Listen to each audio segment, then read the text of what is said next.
నమస్తే. Welcome to Andhra Prabha. This is Tejaswi. సామాన్యులు కూరగాయలను, ఉల్లిపాయలను కొనాలంటే లబోదిబోమంటున్నారు. ప్రస్తుతం దాదాపు అన్ని కూరగాయల ధరలు కిలో రూ. 80 వరకు పలుకుతున్నాయి. 15 రోజుల వ్యవధిలోనే ఉల్లిపాయలు, టమాటా సహా అన్ని కూరగాయల ధరలు 60% వరకు పెరిగాయి.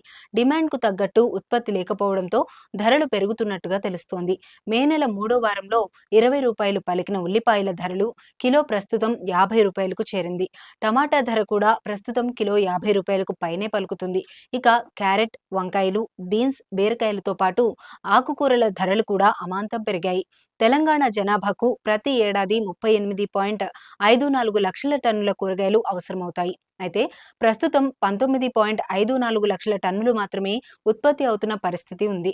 ప్రజల అవసరాలకు తగ్గట్టుగా ఉత్పత్తి లేకపోవడం, ఇతర రాష్ట్రాల నుండి దిగుమతులు చేసుకోవాల్సి రావడం కారణంగా కూరగాయల ధరలు విపరీతంగా పెరుగుతున్నాయి. రెక్కాడితే కానీ డొక్కాడని కుటుంబాలలో బాగా పెరిగిన కూరగాయల ధరలు, ఉల్లిపాయల ధరలు కూరగాయలు కొనాలంటే కన్నీళ్లు తెప్పిస్తున్నాయి.